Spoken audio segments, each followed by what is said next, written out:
My name is Gabriella. I'm 34, an interior designer. Portland is where I built my life.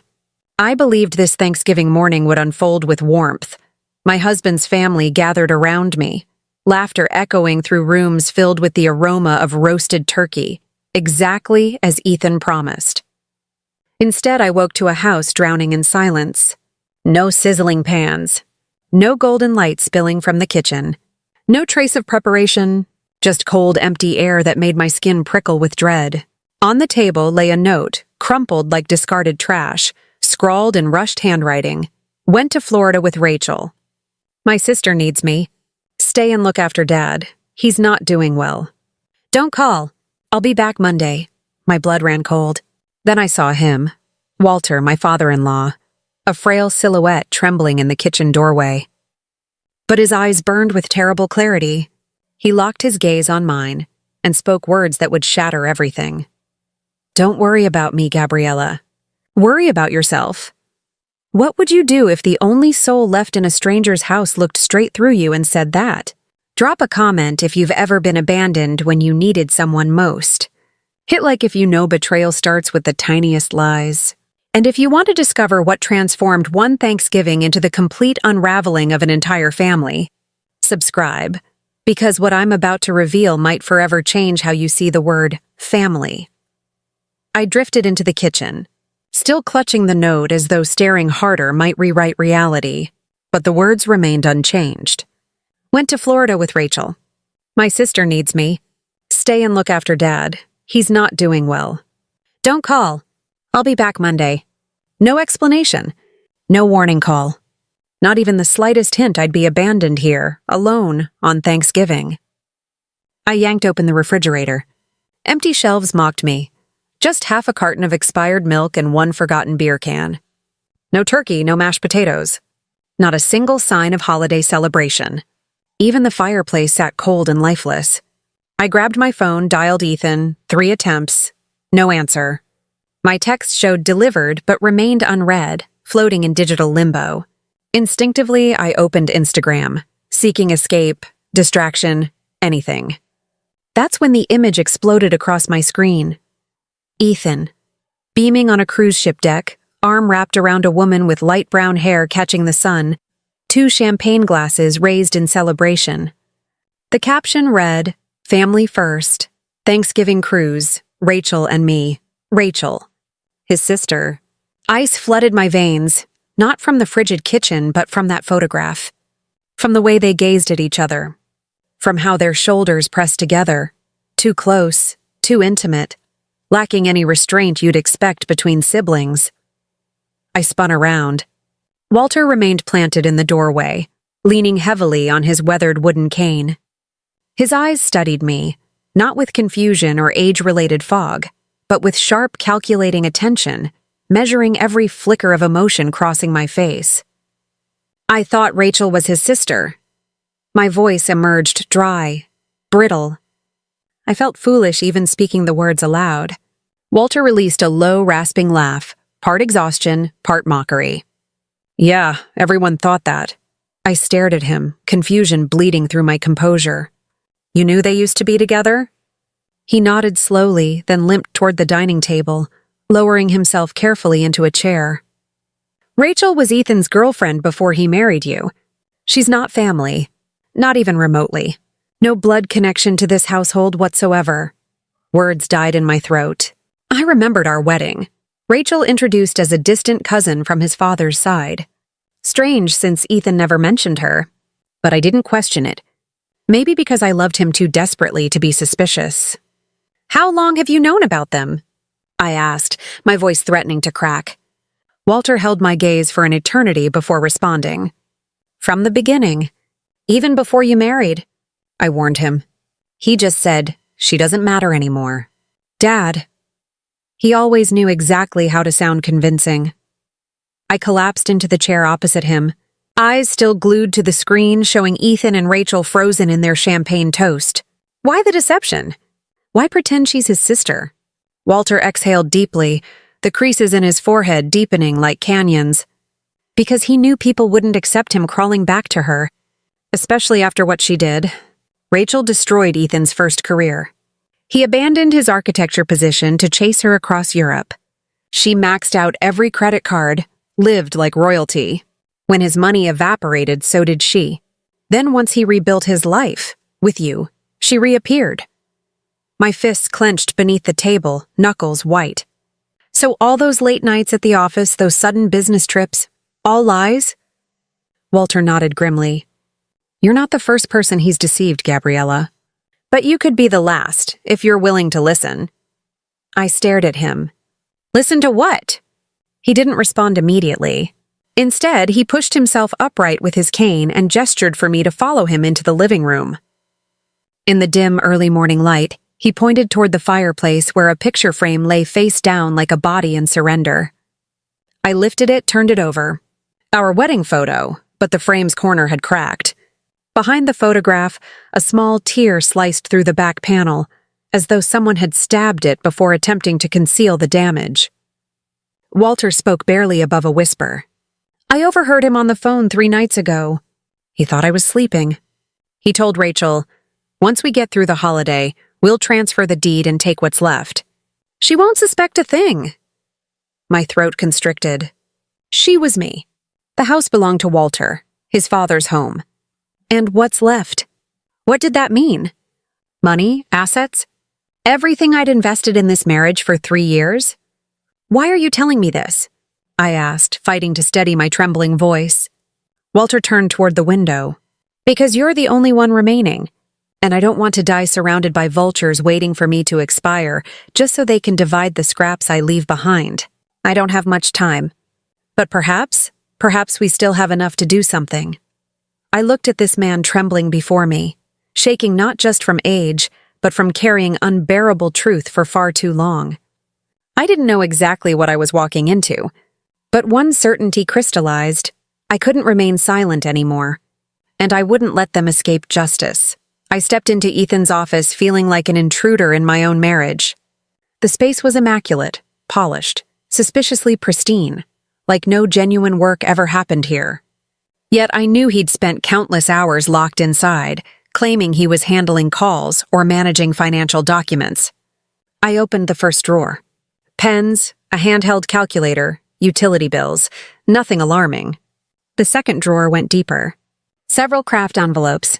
I pulled them out, spread them across the desk, opened them one by one. Tax forms, life insurance policies. Then I froze completely. The beneficiary name wasn't mine. It belonged to someone I'd never heard of, Amanda R. Levston. I flipped the policy over. The word spouse appeared in bold beside that stranger's name. My hands went numb as I opened the next file. There it was, a marriage certificate from Nevada. Ethan Collins and Amanda Rose Levston, married February 4th, 2015. I married Ethan in 2019. I had to sit down, clutching the folder to prevent it from slipping to the floor. If he never divorced her, our marriage was meaningless. I wasn't his wife. I was simply the next victim in a long con by a man who'd mastered manipulating trust. I grabbed my phone, opened our joint savings app, the account funding the interior design studio I'd been building toward for 8 years. Ethan promised he'd cover the remainder. Balance, $41,312. The bank statement revealed everything.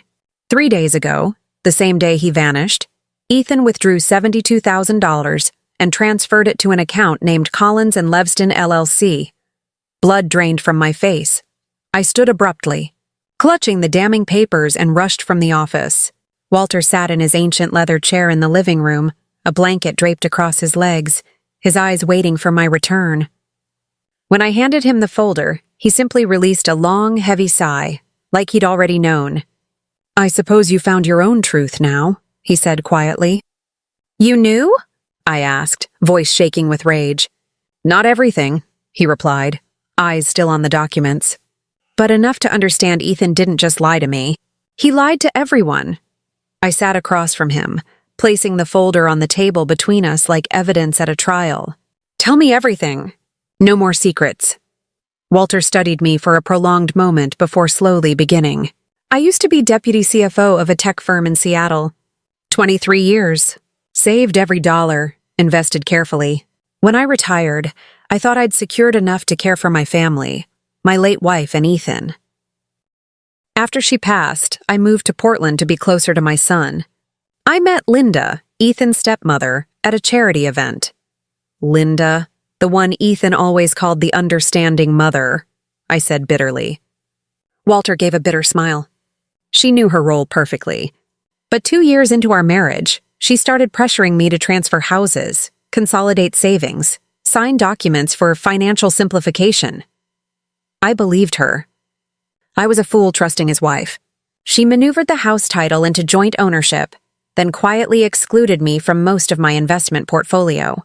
Ethan knew. They collaborated, told me to sign papers to optimize estate taxes. 3 months later, I had zero legal claim to the house I'd inhabited for 30 years. My chest tightened. And you didn't sue? Didn't fight back? I hired a lawyer once. But evidence was thin, costs astronomical. They did just enough to stay legal, just dirty enough to be unforgivable. I got exhausted. I just wanted to live my remaining days in peace. But they wouldn't even grant you that, I said, struggling to maintain composure. Walter nodded. I understand better than anyone what it feels like to become invisible in your own home, to transform into a burden in the eyes of those who once called you family. I thought you'd turn out like them, but now I'm not so certain. I looked at this frail man, betrayed by his own son. His eyes held no pleading, only weariness and strangely fragile hope that I might choose differently. I took a deep breath. I don't know your plan, but if you need someone in your corner, I understand why. He gave a slow nod. I've already prepared materials. Documents, evidence, a legitimate will. But I lack the strength to finish what I started. I clenched my hands. Then you won't finish it alone. Walter stood slowly, using the chair arm for support, as though preparing for something heavier than his body could bear. He motioned for me to follow. We walked down the hallway into his old bedroom, now functioning as storage. Dust particles hung suspended in dim light from a small window. He knelt beside a 3-drawer wooden dresser, used a tiny key hidden behind a framed photo of Ethan's birth mother, and unlocked the bottom drawer. Inside sat a long, dark wood box sealed with a twist latch. Walter opened it, pulling out meticulously organized stacks of papers in plastic sleeves and an old voice recorder. Surface scratched, but still functional.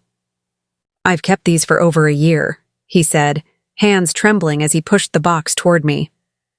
I planned to take them to the grave, but now I think if there's still time to do what's right, it must start now. I sat on the floor, examining each document. Letters from lawyers declining representation due to insufficient evidence. Canceled medical bills, disrupted payments. Pages of bank statements showing hundreds of minor withdrawals from gas stations, restaurants, secondary credit cards, all in Ethan's name, but draining Walter's main account. I opened the USB drive tucked inside a yellow envelope, plugged it into the laptop. Audio played, faint kitchen echoes, then Ethan's voice clear as daylight. He doesn't need that medication. $70 a pill. Let him cough for a few days. It's not like it'll change anything, a woman responded. I recognized Linda's voice, Ethan's stepmother. As long as he lives long enough to finish signing over the house, we're fine. After that, who knows? I shivered, not from the cruelty itself, but from the casual, mundane way they discussed it, like planning a grocery list or scheduling an oil change. Walter leaned back against the wall, eyes staring into emptiness, as though accustomed to hearing his own son discuss his death with such cold detachment.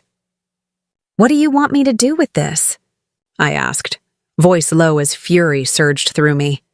He turned to face me, carefully choosing words. I don't have strength for court battles. But you do. You have clarity, skills, and reason to see it through. You want me to testify for you? I pressed. Not just testify, he said softly. I want you to have full authority. If you help me finish this before I'm gone, I'll ensure you never have to depend on anyone again. No one will take from you what Ethan stole. I stood, pacing the room, mind in turmoil. Part of me wanted to say yes instantly, to reclaim not just money but my dignity, my time, my shattered trust. But another part, the wounded, uncertain part, doubted. "I'm not a lawyer," I whispered. "I'm not a fighter. I'm just a woman who just discovered she was never really a wife." Walter nodded. "And I'm just an old man who just realized he never really had a son." That sentence, so light, yet it hit like a punch to the chest. I couldn't answer him in that moment. I needed air, perspective. I stepped into the hallway, called my mom. I needed a familiar voice. I needed to borrow Dad's old car to drive back to Portland. I needed a few days to think. The phone rang 3 times before someone answered. But it wasn't my mom. It was Ethan. I froze, lips dry, unable to blink. "Oh, Gab," he said, tone light as ever, like we'd just missed each other at a cafe. "Hey, I'm borrowing your dad's car, all right? Tell him I've got errands in Tampa. I'll fill the tank. Oh, and don't bother Rachel. She's feeling under the weather." I didn't speak a single word. Just ended the call, stared at the black screen. No one in my family knew what was truly happening. Ethan had already infiltrated there, manipulating everyone. Borrowing my father's car like he still belonged in our lives. Like he hadn't betrayed me. Lied. Abandoned me with a dying man like I was some disposable caretaker. I walked slowly back into the room where Walter still sat in silence. "Do you have a pen?" I asked. He nodded, pulled an old Mont Blanc from his pocket, his name barely visible after years of use.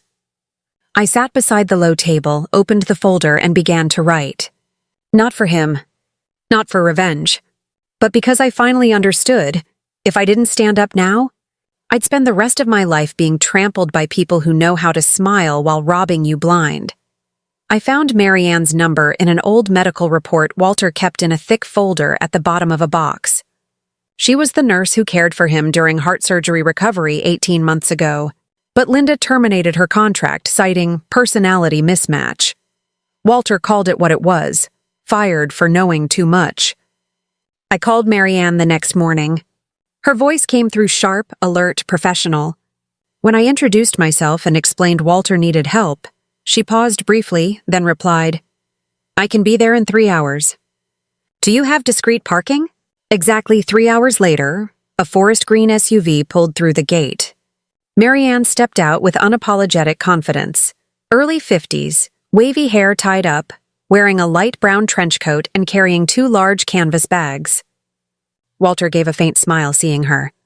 "Still like showing up unannounced?" "And you still sound like 3 packs of cigarettes a day," Marianne shot back, walking into the house like she'd never been dismissed. We gathered in the living room. I told her everything. From discovering Ethan's disappearance to finding the old marriage files, finally to Walter's proposition. Marianne nodded along, never interrupting, but her eyes remained sharp as scalpels. "So what's the plan?" she asked finally. "To paint a complete picture of an end-of-life patient abandoned and neglected," I replied. "No fabrications, just accelerating the truth they've tried to bury." Marianne opened one of the canvas bags. Inside was nearly a full medical setup: portable oxygen tank, IV tubing, syringes without needles, nasal cannula, empty prescription bottles that looked authentic, but were inactive. "I pulled this from a discharged patient file. That one's from Public Health Supply Reserve," she explained, laying everything out on the table, inspecting each item. "No one will question it if everything's placed correctly." Walter watched closely, his eyes strangely bright. "If I didn't know you studied stage design before nursing, I'd wonder where your aesthetic sense came from. And if I didn't know you funded my scholarship program, I wouldn't be here," Marianne answered without smiling. That entire day, we transformed Walter's bedroom into something resembling a hospice care suite. We repositioned the bed closer to the window for natural light. Marianne set up the oxygen tank by the headboard, ran tubing to the pillow. An old heart rate monitor with blinking light went on the shelf. I labeled empty medication bottles, wrote dosage notes, scattered them strategically on the nightstand to avoid suspicion. Marianne handed me a thick folder and empty medical log. "Start recording fabricated vitals. Can you handle that?" I nodded. I used to create mock patient profiles for a private hospital chain's ad campaign. I know how to make it look real. We divided tasks clearly. Walter would lie in bed several hours daily, wearing oxygen, showing natural fatigue signs. I would document his symptoms in the log: times, temperatures, blood pressure, medication reactions. Marianne provided samples from Walter's old records so everything remained consistent. In the afternoon, I photographed Walter from multiple angles, eyes closed, lying on his side with me taking his vitals. I adjusted lighting so shadows exaggerated his hollow cheeks, pale skin, sunken eyes. Marianne guided me on IV bag placement in the frame, just visible enough, never obvious. "Look here, don't smile. Don't overdo the weakness," I reminded Walter as I photographed him sitting with his pill tray. "Hard to fake being weak when you already are," he muttered, but cooperated surprisingly well. That evening, after Marianne left and the house grew quiet again, I sat alone at the laptop, organizing all files: medical logs, photos, audio clips, medication lists. I created a password-protected folder, backed it up to an external hard drive, printed hard copies to store in a locked drawer. Walter appeared behind me holding a glass of water. "Funny, isn't it? I have to pretend I'm dying just to convince people I'm alive." I turned to him, chest tightening. "You're not pretending to die, Walter. You're just showing them the ending they've willfully ignored." He sat beside me. "How long do you think we can maintain this?" "Until Monday," I said. "They said they'd return Monday. I need everything perfect before they walk through that door." Walter nodded slowly. "You know, Gabriella, I never thought anyone would stand by me again. But now, for the first time in years, I don't feel alone." I looked at him in the dim desk lamp glow and saw rare calm. Not the kind that comes from hope for survival, but from finally being heard. I rested my hand on the newly saved hard drive. "We'll make them listen. Whatever it takes." I woke early the next morning, sky still gray beyond the foggy window. In the kitchen, the sound of boiling water filled the silence like a taut string. I made tea, grabbed my notebook, opened my phone, switched on the voice recorder before placing a call. The first number I dialed was Ethan's. I took a deep breath, let my voice tremble slightly, like a woman panicked but trying to stay composed. "Ethan, it's me. The doctor said his condition is unstable. His temperature spiked this morning. Oxygen dropped below safety threshold. They said we should prepare ourselves. Can you call me back? I really need you here." I paused for a few seconds, letting the emotion linger, then ended the call. Less than 4 minutes later, my phone rang. Not Ethan's number, an unknown one. I answered. "Gab, it's me. Using the hotel phone, my other phone's charging." Ethan's voice came through calm, casual. "I heard your message. What did the doctor say again?" I spoke slowly, each word weighted. He had trouble breathing all night. Temperature unstable. "If you want to talk to him—" Wait! Ethan cut in, irritation creeping through. "You mean will he make it to Monday? We're still on schedule. You just need to keep things steady until we arrive." I paused. "I just thought if he died before you came back, would you feel any regret?" Someone spoke in the background, Rachel's voice. Ethan sighed. "Look, you've got to understand. This trip was planned for a month. Rachel's been stressed from work.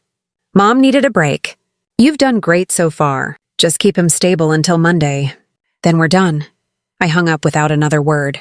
The call lasted under 2 minutes, but the silence it left behind froze the entire kitchen.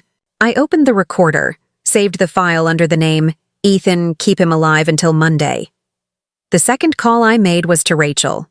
She picked up almost immediately, voice cheerful like she was lounging poolside. "Gabriella, everything okay? Ethan said you called. I didn't waste time. Walter's deteriorating. If you want to see him one last time, you might want to reconsider coming back early." A short pause. Then Rachel lowered her voice. "Right. Well, do you think he'll still be able to sign the documents before anything happens?" "What documents?" I asked, though I already knew. "The house stuff. Ethan said he was planning to update ownership records," Rachel said quickly. "I'm just asking to make sure everything's legally clear. You understand, right? All I understand is that he's fighting for every breath alone, and you're asking about signatures," I replied, unable to keep bitterness from my voice. Rachel went silent, then hung up without another word. I saved the recording, entitled it Rachel's Signature Before Death.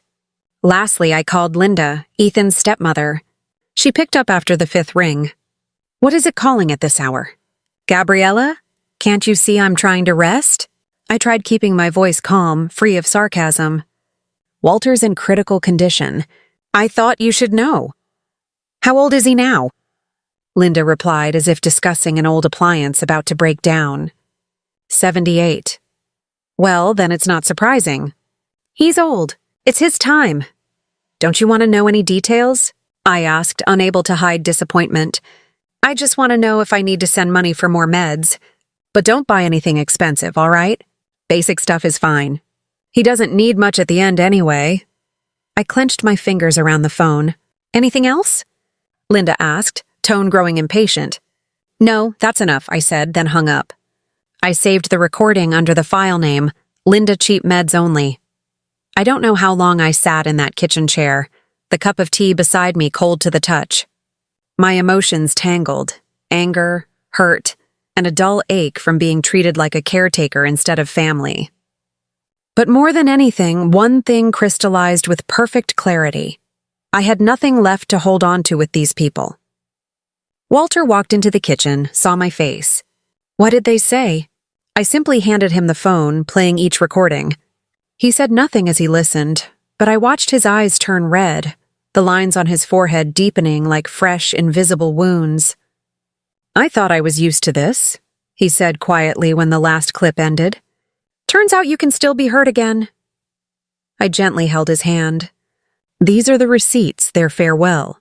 No tears, just calculations. Walter nodded. Then it's time we write the ending on our terms. That morning, as I carefully recorded Walter's fabricated vitals into his medical log, the doorbell rang. I looked up, still mid-sentence, when Walter's voice called from the bedroom. Go ahead and open it. It's probably Mrs. Patterson. I went to the door. Standing before me was a woman around 70, petite but spry, silver hair neatly tied back. She wore a thick gray sweater and held a basket of cookies wrapped in parchment paper. You must be Gabriella, she said with a soft smile, curiosity twinkling in her eyes. I'm Edith Patterson. I've lived across from this house for over 15 years. I saw your car parked here since Thanksgiving and thought maybe Mr. Walter could use a hand. I invited her in, grateful for the kindness. In the living room, Walter heard her voice and called out, Edith, haven't you gotten tired of me yet?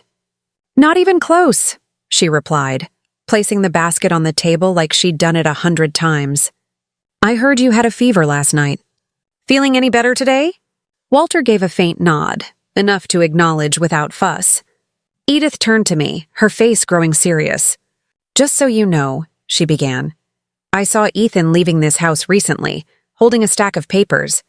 He didn't look at me, just rushed to his car.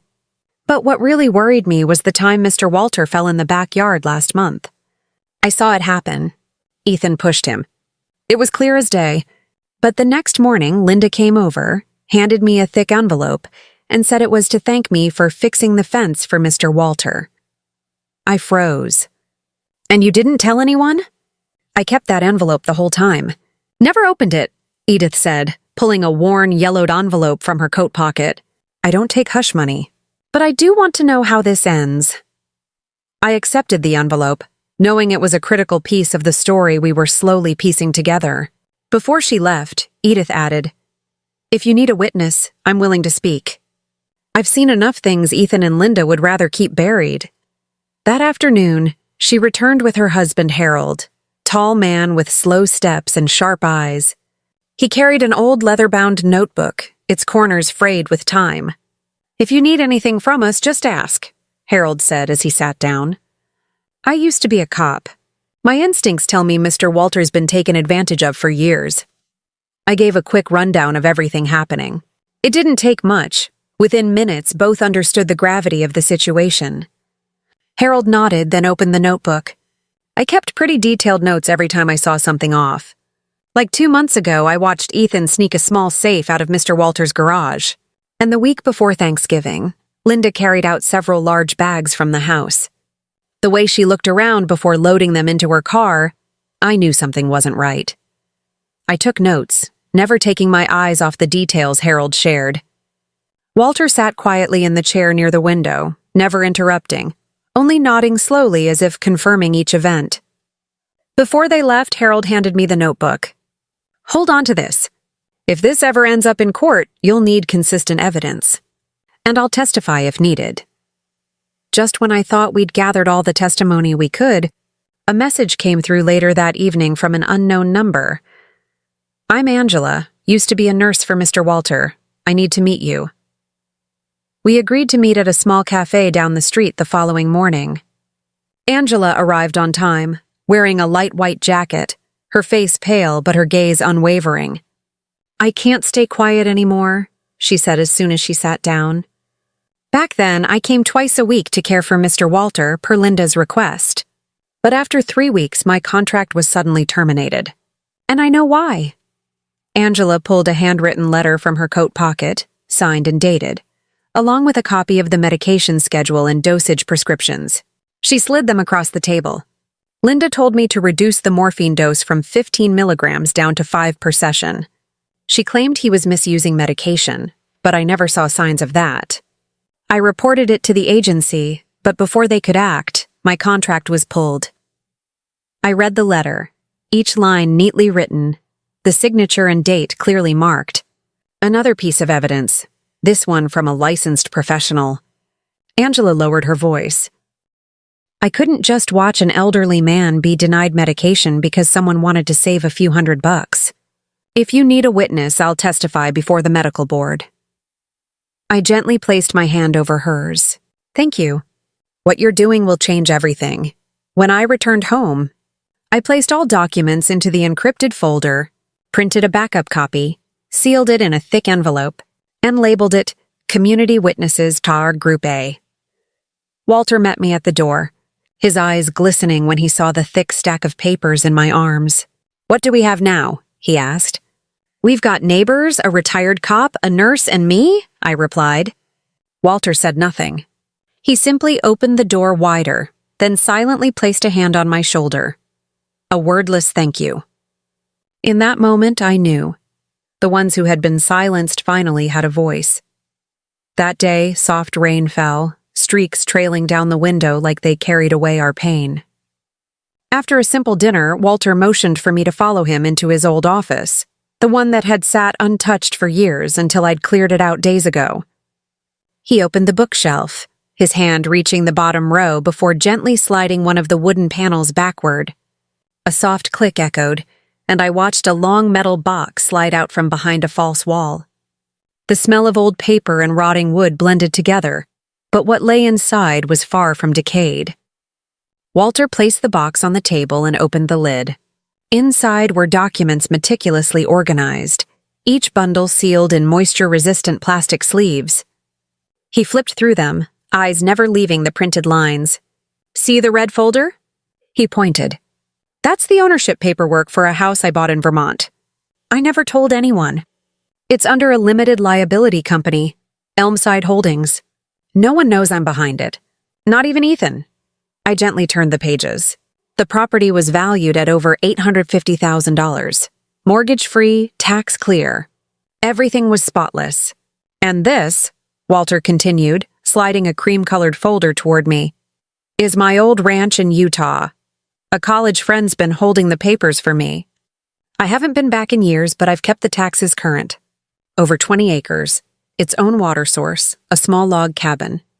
I once thought I'd retire there." I swallowed hard. "You had everything, but lived like you had nothing." Walter gave a soft laugh, his gaze drifting to a corner of the room like he was speaking to himself. "When you live with people you no longer trust, assets become burdens. I used to think keeping everything quiet would preserve the family. But eventually I realized what I was holding on to was exactly what made them crueler." He pushed over a third folder. Thinner but weightier in meaning. A statement from a foreign bank account showing a balance of more than $1.7 million, held under an offshore company, opened a decade ago, completely disconnected from domestic accounts. "This is the only part I've managed to keep untouched," he said quietly. "Ethan and Linda don't know it exists. But if I die without clarifying things, They'll find a way to dig it up and use the law to overturn the will. I looked at him, feeling the weight of a man who'd spent a lifetime calculating, only to be cornered by those closest to him. As of now, he said slowly, in the old will, the primary heir is still Ethan, and Linda's named as co-executor. I couldn't hide my shock. Why didn't you cancel it sooner? Walter shook his head. I tried. But every time the lawyer scheduled a visit, either I got sick or Linda invented some excuse. It kept getting delayed until I realized they weren't waiting for me to change the will. They were waiting for me to die. I clutched the folder tighter. It's not too late. We still have time. Walter nodded. I've called my private attorney, Judith Harris. She's an old contact but loyal. She'll be here soon to witness me signing the new will, with you and the neighbors as witnesses. I exhaled a long breath, relieved after days of wrestling with helplessness and fury. He stood, pulled a stack of papers wrapped in dark parchment from the drawer. I also wrote a letter, not to blame, but to explain why I changed my decision. I don't want them thinking I acted out of anger. They need to understand I'm disappointed, not because they're bad, but because they never chose to live decently. I accepted the envelope. His handwriting was no longer steady, but it was clear. Each line was restrained ache. In the letter, Walter never called Ethan my son, just his name. He mentioned the missed calls, the lonely holiday meals, the treatments endured alone. He recalled the scarf Rachel once brought home, gift tag still on, straight from the clearance bin. He wrote, I never hoped to be loved like some frail old man. I only wished to be treated like a human being. I laid my hand on the letter, feeling something stir deep in my chest. Not from the injustice he endured, but from a quiet fear that one day I too might end up in that place, forgotten, treated like a shadow. Walter turned to me. If I don't make it until they return, make sure they read this letter before they open their mouths. Don't let anyone twist the truth. I nodded without hesitation. I will. And I'll do it right. He smiled softly, then took my hand, thin, dry, but still warm. I'm not writing this will to get revenge.